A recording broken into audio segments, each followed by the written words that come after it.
नमस्कार दोस्तों, स्वागत है आपका मेरी चैनल लोकेंद्र जी की रेमेडी में। दोस्तों, आशा करता हूँ आप सुखी संपन्न समृद्ध होंगे। उसके साथ खुश रहना बहुत जरूरी। जो लोग खुश रहते हैं उनके जीवन में समस्याएं आने से पहले अपना रास्ता बदल लेती हैं। चलिए दोस्तों, आज की वीडियो का विषय बहुत ही सुंदर, सरल और कारगर विषय है। ये क्रिया उन लोगों के लिए है दोस्तों जिन लोगों के जीवन में बहुत सारी समस्याओं ने अपना एक स्थायी स्थान बना लिया है। जैसे घर में कलह कंकास, पैसे की आवक रुक जाना, नौकरी धंधे छूट जाना, या फिर उनकी धीरे धीरे जो स्थायी संपत्ति है वो स्थायी संपत्ति भी धीरे धीरे बिकना शुरू हो जाती है। दोस्तों, ऐसा कब होता है? कभी आपने सोचा?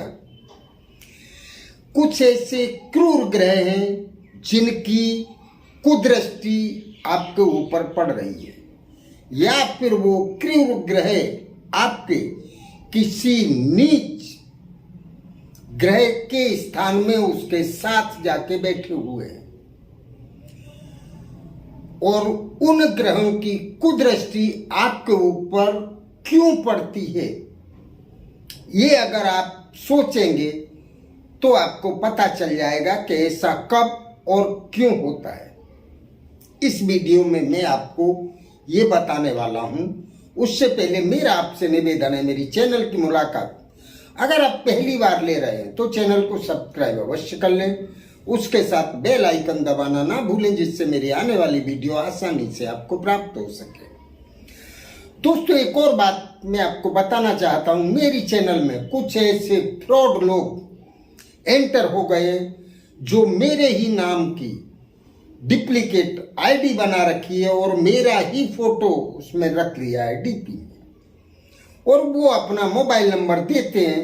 हमारे कितने सारे भोले भाले व्यूअर्स और सब्सक्राइबर्स वो मेरी आईडी समझ के उनसे कांटेक्ट करते हैं, और वो पूजा या हवन के बहाने उनसे पैसे ले लेते हैं। उसके बाद उनका फोन उठाना बंद कर देते हैं। तो दोस्तों, आप सावधान रहें। मैं कमेंट बॉक्स में कभी मेरा नंबर नहीं देता, और मेरे यहाँ कोई भी किसी भी तरह का पैसा नहीं लिया जाता। तो आपसे जो भी पैसे मांगे आप सावधान हो जाएं और आप समझ जाएं कि वो फ्रॉड है। ध्यान रखें दोस्तों। तो चलिए दोस्तों, आपको करना क्या है। सबसे पहले मैं आपको बता दूं कि आपका जो भी अच्छा समय और खराब समय, ये क्या है, हर चीज का एक जोड़ा होता है। सुख दुख, हंसी खुशी, बहुत सारी चीजें, हर चीज का जोड़ा होता है, और ये आते जाते रहते हैं। पर अच्छे समय में भी आपको ध्यान रखना है कि आप कुछ ऐसे काम ना करें कि जिनका परिणाम बहुत भयंकर आपके सामने आए। और खराब समय में भी आपको धीरज और धर्म दोनों का ध्यान रखना है। धीरज और धर्म, अगर आप धीरज रखेंगे तो आप बहुत आसानी से उस समय को प्रसार कर सकेंगे, और धर्म का साथ पकड़े रहेंगे तो आपको कोई भी समस्या या कोई भी ग्रह आपका कुछ नहीं बिगाड़ सकता है। तो इन दो चीजों को पकड़े रहना बहुत जरूरी है। खराब समय में धीरज ना छोड़े और धर्म ना छोड़े। अच्छे समय में गलत कर्म ना करें। जैसे आपके घर में आपके पूर्वज हैं, मदर फादर, तो उनकी इज्जत करना बहुत जरूरी है। उनकी बात सुनना, उनकी बात मानना, उनका सेवा करना, उनकी आवश्यकताओं की पूर्ति करना आपका धर्म है। उसके कर्ता वो तो आप नहीं कर रहे हैं, और आप किसी मंदिर में जाके भगवान की आराधना कर रहे हैं, वहां पूजा कर रहे हैं। वहीं मंदिर के बाहर आपको कोई भूखा व्यक्ति दिखता है तो आप उसको कुछ नहीं दे सकते। मंदिर में आप बहुत सारा खर्च कर देते हैं। दोस्तों, पूजा सिर्फ मंदिर में करना वही नहीं मानी जाती है। जो भूखा व्यक्ति है वो भी उसी जिस देव की आप पूजा कर रहे हैं, आराधना कर रहे हैं, वो आपकी परीक्षा लेने के लिए उसी ने वहां खड़ा कर रखा है, आप ऐसा समझ जाए। तो आप उसकी भी मदद करें, उसको खाना खिलाएं। उसी संदर्भ में आप इतनी बड़ी पूजा करके आए, आप इतना दान करके आए और अपने मदर फादर की आपको ध्यान नहीं रखना है, उनकी आवश्यकताओं का आपको ध्यान नहीं रखना है, उनकी आपको सेवा नहीं करना है, वो दुखी हो रहे हैं, तो क्या आपको लगता है कि आपने जिस देव की या जिस भगवान की या जिसकी भी पूजा की है वो आपके ऊपर प्रसन्न हो जाएगा, वो आपको आशीर्वाद प्रदान करेगा? नहीं। मैंने वीडियो में बताया है कि धीरज और धर्म प्लस किसी भी कारण बिना किसी को तकलीफ देना या किसी के साथ गलत व्यवहार करना, इन सब का भी आपको भुगतान करना पड़ेगा। कहते हैं कि सामने वाला अगर सबल है तो आपको वहीं वो जवाब दे देगा, अगर वो जवाब देने के लायक नहीं है और वो बेचारा आपकी दुष्कर्मों को सहन कर लेता है, तो अंदर से उसका दिल रोएगा, और जब वो रोएगा तो उसकी आवाज ईश्वर अवश्य सुनेगा। उसी तरह ईश्वर जब सुनेगा तो ये जो दो ग्रह हैं जिनको क्रूर कहा जाता है, जैसे मंगल देव और शनि देव, ये लोग फिर दंड देने के लिए आते हैं, और इनका दंड का जो विधान है वो बहुत क्रूर है। ये लोग आपके कर्मों का फिर न्याय करते हैं, और जब ये न्याय करते हैं तो दोस्तों वो व्यक्ति फिर किसी लायक नहीं बचता है।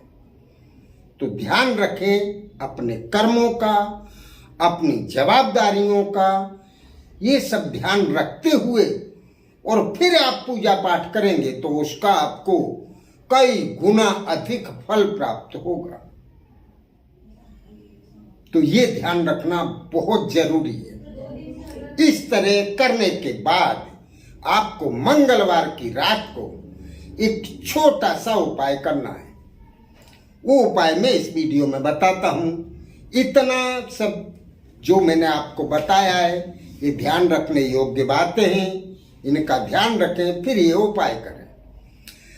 मंगलवार की रात को आप जब सोने जाते हैं उस समय आपको ये क्रिया करनी है। आप एक कागज ले लें, स्वच्छ कागज, उसमें 9 चुटकी आपको सिंदूर रखना है, छोटी छोटी चुटकी भरनी है और उस कागज पे रखना है, गिन के 9 चुटकी बराबर। और उस पे आपको 9 दाने उड़द के रखने हैं, काले उड़द के साबुत दाने। 9 दाने आपको काले तिल के रखने हैं, और आपको 9 दाने काले तिल के रखने हैं।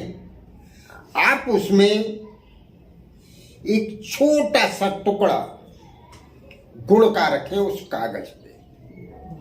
ये सारी सामग्री मंगल और शनि दोनों ही ग्रह को शांत करने के लिए अपने आप में काफी है। और उस कागज की एक टाइट पुड़िया बना लें। उस कागज की पुड़िया को आप एक प्लास्टिक की पॉलीथिन लें छोटी, उसके अंदर रखें और उसको टाइट धागे से बांध दें। जो सिंदूर है वो नारंगी कलर का होना चाहिए, जो सिंदूर हनुमान जी पे चढ़ाया जाता है वो वाला सिंदूर। और सिंदूर फ्रेश होना चाहिए दोस्तों, आप जो यूज करते हैं वो सिंदूर नहीं, नया सिंदूर आपको लाना है दुकान से। और टाइट पुड़िया बांध के आप इसको अपने तकिया के नीचे रख के रात को जब आप सोने जाते हैं और आप वहां लेट जाएं। उसके बाद आपको आंख बंद करके आपकी जो भी समस्याएं हैं उन समस्याओं पे ध्यान देना है और लास्ट में सोचना है कि मेरी ये समस्याएं खत्म हो जाए। और आप जो चाहते हैं वो भी ध्यान करना है कि मुझे ये मिल जाए, धन दौलत ऐश्वर्य संपत्ति जो भी आपकी इच्छा हो, बस। और रात को आप सो जाएं। सुबह बुधवार को जब उठें, नहा धो के स्वच्छ हो जाएं। स्वच्छ होके आपको वो पुड़िया वहां से उठा लेनी है और पुड़िया वो या तो पीपल के पेड़ के नीचे, अगर पीपल का पेड़ ना हो तो बरगद के पेड़ के नीचे जमीन में खड्डा खोद के जड़ के पास और जमीन में दबा दें। जब तक पीपल का पेड़ मिले तब तक आप बरगद में ना जाएं। अगर पीपल नहीं मिलता है तो फिर आप बरगद के पेड़ की जड़ में कहीं भी गड्ढा खोद के उस पुड़िया को दबा दें। दोस्तों, मैं बता दूं आपको, जमीन में गाड़ने का मतलब इसलिए है क्योंकि जो मंगल देव हैं वो भूमि पुत्र हैं। बस ये पुड़िया गाड़ के आपको वहां से पीछे देखे बिना अपने घर चले आना है। दोस्तों, कुछ ही दिनों के अंदर अंदर आपके पास जो आप चाहते हैं वो सब कुछ होगा। अच्छे बंगले के भी मालिक आप बन सकते हैं, गाड़ी भी आप खरीद सकते हैं, धन संपत्ति भी आप खरीद सकते हैं और धन की आवक आपकी दिन प्रतिदिन बढ़ते चली जाएगी। इस क्रिया को महिलाएं और पुरुष दोनों ही कर सकते हैं। तो करते रहिए दोस्तों। इसको करने या समझने में अगर आपको कहीं कोई असुविधा होती है पूछें अवश्य। नमस्कार दोस्तों।